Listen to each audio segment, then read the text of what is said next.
은혜 자리에 나오신 여러분을 진심으로 환영하고 축복합니다. 제가 짧은 영상을 이제 휴대폰을 보다가 보니까요, 이런 영상이 있습니다. 아빠가 열심히 요리를 막 하고 있습니다. 그런데 한 초등학교 저학년쯤 돼 보이는 아들이 아빠에게 다가와서 이야기합니다. 아빠, 내가 아빠 요리 맛있다고 한 적 있나? 그러니까 아빠가 감동에 찬 눈빛으로 아들을 딱 바라봅니다. 이제 이 아이들이 아빠 요리가 너무 맛있다, 아니면 아빠 요리가 너무 좋다, 뭐 이런 얘기를 해줄 거를 기대하고 있었겠죠. 근데 아빠가 아니, 그런 얘기 해준 적 없는데. 그러자 아들이 뭐라고 얘기하냐면 짜증 섞인 말로, 근데 아빠 대체 왜 요리를 하는 거예요? 무슨 말입니까? 아빠, 내가 요리 맛있다고 한 적도 없는데 왜 맛없는데 자꾸만 요리를 하세요? 이 얘기지요. 그리고 화면에는 아빠의 당황한 얼굴로 끝이 납니다. 우리는 누군가의 마음이나 생각을 알아차리기 참 쉽지 않습니다. 내 뱃속으로 낳은 내 자녀의 생각도, 내가 선택한 내 배우자의 생각도 알 수가 없지요. 주의 깊게 관찰을 하고 또 관심을 갖고 애정을 갖고 바라보고 해도 그 마음을 속속들이 알 수가 없습니다. 하지만 오늘 말씀에서는 우리의 삶에 관심을 두시고 또 우리의 상황에 대해 속속들이 아시는, 그래서 우리를 위해 친히 개입하시는 그 하나님을 발견하게 됩니다. 오늘 말씀의 배경은요, 여러분들이 잘 아시는 것처럼 아브라함의 손자 야곱이 70명이나 되는 이 가족들을 이끌고 가나안 땅에서 애굽으로 이동을 합니다. 다 아시지요? 왜 이동을 합니까? 가나안 땅에 기근이 들었지요. 그래서 먹을 것이 없어서 이동을 합니다. 그런데 그의 아들 요셉이 총리가 되어서 기근으로부터 그들의 온 가족을 구하게 됩니다. 그리고 바로는 요셉의 가족들이 평안히 머물 수 있도록 그 피난처를 제공해 주지요. 그리고 400여 년의 시간이 흐른 후에 이제부터 출애굽기의 이야기가 시작이 됩니다. 이스라엘 백성이요, 생육하고 번성하고 땅에 충만합니다. 그리고 애굽에 거주하는 이스라엘 백성의 수가 별처럼 많아집니다. 이를 위협으로 여긴 애굽의 통치자 바로는 그 늘어나는 수가 자신의 위치 또 자신의 권력을 위협한다고 생각합니다. 그래서 이스라엘을 멸망시킬 계획을 짜지요. 그것이 뭡니까? 그들을 강제 노역을 시키고 마지막으로 또 어떤 일이 있었습니까? 아들을 나일강에 던지라고 명령하지요. 그렇게 이스라엘은요, 이집트에서 온갖 고난과 또 고통을 경험하게 됩니다. 그런데 하나님께서는 그렇게 고통받고 있는 이스라엘 백성의 부르짖음을 외면하지 않으시지요. 그리고 이스라엘 백성을 인도해낼 지도자로 누구를 선택하시지요? 그렇지요, 모세를 선택하십니다. 우리가 앞절에 읽진 않았지만 앞절은 여러분들이 잘 아시는 것처럼 모세의 소명장입니다. 하나님께서 모세를 부르시면서 말씀하십니다. 우리 오늘 7절의 말씀을 새번역 성경으로 같이 화면을 보면서 읽어보겠습니다. 시작. 주님께서 다시 말씀하셨다. 나는 이집트에 있는 나의 백성이 고통받는 것을 똑똑히 보았고 또 억압 때문에 괴로워서 부르짖는 소리를 들었다. 그러므로 나는 그들의 고난을 분명히 안다. 자, 고통받는 것을 똑똑히 보았고 또 괴로워서 부르짖는 소리를 들었고 고난을 분명히 안다라고 말씀하십니다. 하나님께서요, 그냥 그렇게 그들을 내버려 두신 채 바라본 게 아닙니다. 이스라엘 고통에 각별한 관심을 가지시고 또 그들의 고통을 세밀히 지켜보셨다는 거지요. 여러분, 우리가 어찌할 수 없는 어려움이 닥쳤을 때 혹은 고난과 역경 가운데 있을 때 응답하시지 않는 그 하나님을 보면서 우리가 이렇게 묻습니다. 하나님 도대체 어디에 계십니까? 왜 우리들의 부르짖음에 응답하지 않으십니까? 여러분, 이스라엘 백성이 이 400년 종살이를 하면서 그들의 생각도 우리와 비슷하지 않았을까요? 그런 우리에게, 그리고 그런 이스라엘 민족에게 주님이 오늘 말씀을 통해서 들려주십니다. 보고 있었다. 내가 외면한 것이 아니다. 내가 보고 있었다. 이렇게 말씀해 주십니다. 개역개정에는 뭐라고 나와 있냐면요, 여러분, 똑똑히 보고 있었다라고 나옵니다. 여러분, 우리도 그렇지 않습니까? 내가 사랑하고 아끼는 존재에게 눈길이 가잖아요. 그리고 그들이 움직이는 곳곳마다 우리의 시선도 머뭅니다. 그들이 하는 행동 하나하나에도 우리의 마음이 쓰이지요. 더구나 그들에게 어려움이 닥치면 어떻습니까? 내가 그 어려움을 어떻게 좀 도와줄 수 있을까? 어떻게 하면 내가 그가 처한 고난에 손을 내밀어 줄 수 있을까? 여러분, 우리도 그런데 하물며 하나님께서는 어떠하시겠습니까? 여러분, 하나님은요 결코 우리의 삶을 외면하지 않는 분이십니다. 오히려 우리의 삶에 깊은 애정과 관심을 갖고 우리를 지켜보고 계시는 분이심을 기억하시길 바랍니다. 우리가 시편 31편에 보면 이렇게 나옵니다. 우리 시편 31편 7절을 같이 한번 읽어보도록 하겠습니다. 시작.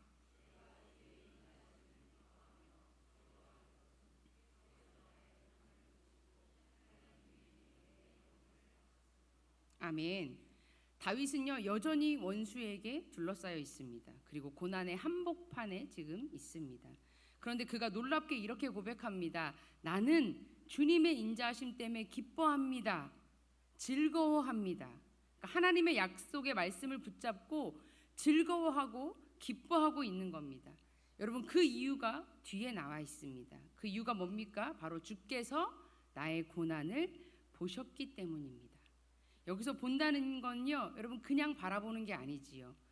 깊이 살피고 그 마음에 둔다는 겁니다.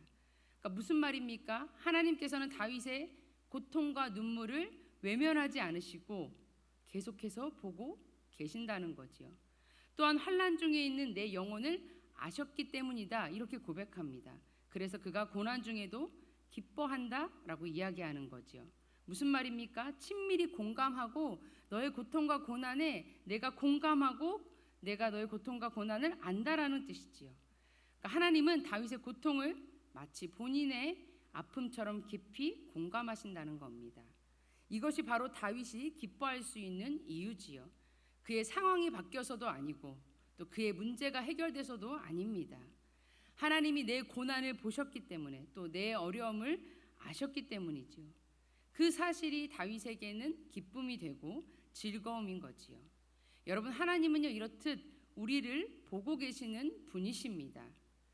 더 나아가서 하나님께서는요 3장 7절에 보면 이스라엘 백성을 뭐라고 부르시냐? 내 백성이라고 부르십니다. 노예로 살아왔던 이스라엘 백성에게 내 백성이라고 말씀해 주시는 거지요. 여러분, 하나님께서 모세를 세워서 이스라엘 백성을 구하기를 원하셨습니다. 그렇게 이스라엘을 구원하는 이 사역은요 어찌 보면 모세의 사역처럼 보일지 모릅니다. 하지만 하나님께서 내 백성 이렇게 말씀하시면서 이 일은 모세의 사역이 아닌 바로 하나님 당신의 이름을 확신시켜 주시는 겁니다. 여러분, 내 백성이라는 단어를 들을 때 여러분은 어떤 생각이 드십니까? 우리는 찬양을 통해서 혹은 여러 가지 말씀을 통해서 이야기를 많이 듣지요. 내 백성이다, 내 자녀다, 내 아들이다. 여러분, 이 말씀에 떨림이 있으십니까? 있으십니까? 없으십니까? 여러분, 이 말씀에 혹시 벅참이 있으십니까? 다른 누군가도 아닌 하나님께서 지금 말씀해주고 계시는 겁니다. 너는 내 백성이다. 무슨 말입니까, 여러분? 너는 나의 언약의 백성이야. 너는 나의 약속의 백성이야. 너는 내 관심과 눈길의 대상이야. 이렇게 말씀해주고 계신 겁니다. 우리가 출애굽기 5장 1절에도 보면 모세가 바로 앞에 나아가서 하나님의 말씀을 전합니다. 우리 출애굽기 5장 1절의 말씀을 제가 읽어드리겠습니다. 그 후에 모세와 아론이 바로에게 가서 이르되 이스라엘의 하나님 여호와께서 이렇게 말씀하시기를 내 백성을 보내라. 그러면 그들이 광야에서 내 앞에 절기를 지킬 것이니라 하셨나이다. 아멘. 하나님의 말씀이 뭡니까? 내 백성을 돌려 보내라. 하나님께서는요 이스라엘 백성을 이 수많은 백성 중에 하나가 아닌 특별히 지명하고 부른 주님께 속한 내 백성이라고 이야기하고 있는 거지요. 비록 그들이 이집트 땅에서 오랫동안 종살이했지만 아브라함의 자손으로 그들의 정체성을 확인해주는 하나님의 언약의 말씀입니다. 여러분, 이스라엘 백성이요 하나님의 기준에 100% 충족한 백성이었습니까? 아니면 그들이 다른 민족에 비해 뛰어났습니까? 우리는 다 알고 있지요. 그 기준에 충족함도 아니고 또 뛰어남도 아닌 오직 하나님의 택함, 하나님의 은혜라는 사실인 걸 말입니다. 여러분, 이스라엘 민족은요 지금 애굽 땅에서 온갖 멸시와 학대를 받고 종노릇하던 사람들이었습니다. 한마디로 이스라엘 민족은 세상 모든 민족 중에서 가장 비천한 민족이었습니다. 우리 신명기 7장 7절에도 보면요, 이렇게 나와 있습니다. 신명기 7장 7절 같이 한번 읽어보겠습니다. 시작. 너희가 다른 민족보다 수요가 많음이 아니다. 너희는 오히려 모든 민족 중에 가장 적으니라. 아멘. 그런 이스라엘 민족을 하나님께서 지금 내 백성이다 이렇게 말씀해주고 계십니다. 그리고 그들의 구원 계획으로 모세를 부르신 거지요. 이스라엘은 400년의 종살이의 세월을 보내면서 하나님에 대한 기억, 하나님에 대한 감사, 하나님에 대한 은혜는 희미해졌을지 모릅니다. 그러나 하나님께서는 그들을 잊지 않으셨습니다.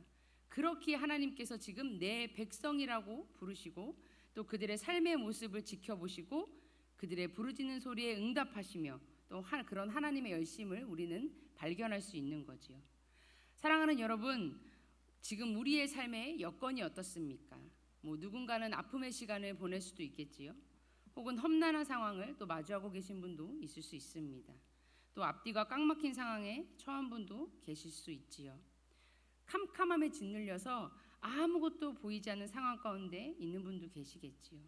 그러나 여러분, 우리는 반드시 기억해야 합니다. 우리의 어려움을 보고 또 우리의 부르짖음을 듣고 우리의 고난을 알고 계시는 그 하나님이 계시다는 사실을 말이지요. 그러기에 우리는요, 그분에게 주저없이 나아가야 합니다. 그럴 때 주님께서는 우리를 내 백성이다 이렇게 부르시면서 우리를 어려움 가운데서 건져내 주실 것입니다.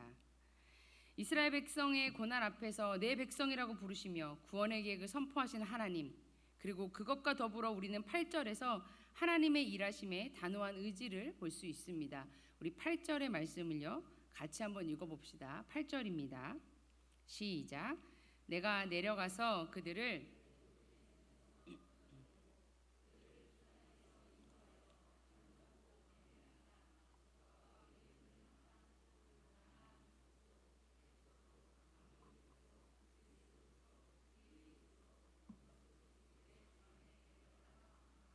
아멘. 이 말씀은요 하나님의 단호한 의지뿐만 아니라 하나님의 친히 일하심을 우리가 볼 수 있습니다. 이 내려오다라는 단어가 히브리어로요 와에레드입니다. 이 와에레드의 원형이 야라드입니다. 일반적으로 이게 무슨 뜻을 가지고 있느냐? 높은 지역에서 낮은 지역으로 내려온다는 뜻을 갖고 있습니다. 그런데 여러분, 하나님께서는 무소부지한 하나님이십니다. 그렇기 때문에 어느 특정 지역에만 하나님이 계신 게 아니지요. 그렇다면 우리가 이 말씀을 어떻게 이해할 수 있을까요? 그것은 바로 하나님께서 자신의 존귀함을 잠시 내려놓고 비천한 인간들과 만났다는 의미로 해석이 됩니다. 그러니까 멀리서 관망하는 하나님이 아니라 내 삶의 자리 가까이에 내려오셔서 나와 함께 하시는 하나님이라는 것을 알 수 있지요. 이스라엘 민족의 고난의 현장 가운데서 또 이 부르짖음의 현장 가운데서 그저 지켜만 보시는 하나님이 아니라 그들의 삶의 현장 가운데서 친히 찾아오시는 하나님이라는 사실입니다. 여러분, 우리는 눈에 보이지 않는 하나님을 생각하면서 이렇게 이야기합니다. 우리의 고난의 현장 가운데 분명 하나님이 함께 하신다고 하시는데 도대체 그 하나님이 무엇을 바꿀 수 있습니까? 하나님이 부르짖음의 현장 가운데 함께 하신다는데 도대체 그것이 나의 삶에 무슨 영향을 미치는 겁니까? 그러나 여러분, 우리가 기억해야 되는 것은요, 하나님은 그저 멀리 계신 하나님이 아니라 우리가 살아가고 있는 현실을 지켜보시고 우리의 삶에 개입하시는 하나님이시라는 겁니다. 그런 하나님이시기에 이스라엘 백성을 구원하셨고 지금 저와 여러분을 구원하셨다는 사실을 우리가 꼭 기억해야 합니다. 우리는 성경의 여러 이야기들을 통해 이와 같은 방법으로 역사하시는 하나님을 볼 수 있습니다. 그 대표적인 예가 바로 우리가 12월 25일에 드린 바로 그 성탄이지요. 성탄은 하나님이 우리에게 내려오신 대표적인 예입니다. 우리를 너무너무 사랑하셔서 구원에 이르게 하시기 위해 친히 이 땅으로 내려오신 하나님이신 예수님, 또 그 아들을 내어주시기까지 우리를 사랑하시는 예수님, 그리고 십자가의 기름을 알고도 내려오신 예수님, 고난의 기름을, 죽음의 기름을 알매도 불구하고 내려오신 예수님. 우리는 하나님의 내려오심을 통해 우리를 향한 하나님의 무한한 사랑을 확인할 수 있습니다. 하나님은 이스라엘 백성을 애굽에서 건져내시기 위해서 직접 내려오십니다. 여러분, 이렇게 건져낸다는 건요, 단순히 환경을 개선시켜주는 것에서 끝나는 게 아닙니다. 완전히 그곳에서 꺼내 주신다는 이야기지요. 그리고 인도하신다는 것은 내가 건져낸 후에 너희들이 알아서 살아, 이게 아니고요, 내가 너희들을 건져낸 후에 끝까지 인도하고 책임져 주신다는 겁니다. 그리고 그런 하나님께서 마지막으로 그들을 어디로 인도하십니까? 오늘 8절의 말씀 중반 부분을 제가 읽어드리겠습니다. 그 땅에서 인도하여 아름답고 광대한 땅, 젖과 꿀이 흐르는 땅으로 우리를 인도하십니다. 젖과 꿀이 흐르는 땅, 이것은 여러분 우리의 삶을 풍요로 채우는 것뿐만 아니라 이스라엘 공동체가 하나님의 말씀에 풍성해지고 또 영적으로 충만한 삶을 누릴 거라는 걸 이야기하는 겁니다. 사랑하는 여러분, 여러분의 2025년은 어떠셨습니까? 즐거운 일도 있고 또 행복한 일도 있고 또 어려움도 있고 고난도 있었겠지요. 한마디로 우리가 항상 이야기하지만 다사다난했다고 이야기하지요. 그러면 이 다사다난했던 2025년을 여러분 어떻게 정의하시겠습니까? 제가 사역하면서 항상 연말이 되면 성도님들에게 여쭤봅니다. 올 한 해 어떠셨어요? 라고 물어보면 거의 많은 분들이 이렇게 이야기하십니다. 하나님의 은혜였습니다. 여러분 아멘이십니까? 여러분, 무엇이 그렇게 은혜였을까요? 바로 하나님이 내 삶에 내려오셔서 또 나와 함께 하시고 내가 그렇기에 지금까지 달려올 수 있었던 게 은혜가 아닐까요? 한 해가 지나가고 또 다른 한 해가 이제 우리 앞에 와 있습니다. 내년이라고 평탄하기만 하겠습니까? 다음 해가 우리에게 찾아온다고 뭔가 크고 좋은 일들만 가득하겠습니까? 물론 우리에겐 좋은 일, 행복한 일 있을 겁니다. 그리고 우리에게는 또 크고 작은 어려움들도 있겠지요. 어쩌면 감당하기 힘들고 벅차고 숨이 탁 막히는 상황이 올 수도 있을 겁니다. 그러나 우리가 기억해야 할 것은 지금까지 함께 하셨던 그 하나님께서 여전히 우리를 보고 또 여전히 우리의 부르짖음을 듣고 우리를 알고 계시고 그 하나님께서 여전히 우리와 함께 하실 거라는 겁니다. 뿐만 아니라 하나님께서는요, 당신의 사랑하는 자녀들을 위해 너희는 내 백성이다 이렇게 말씀하시며 우리를 돌보실 것이고 친히 우리 곁에 내려오셔서 우리를 젖과 꿀이 흐르는 땅으로 인도할 것임을 기억하시기를 소망합니다. 사랑하는 여러분, 우리는 그런 하나님을 믿고 또 그런 하나님을 기대하고 살아가는 우리 영신교회 성도님들 다 되시기를 주님의 이름으로 소망합니다. 기도하겠습니다.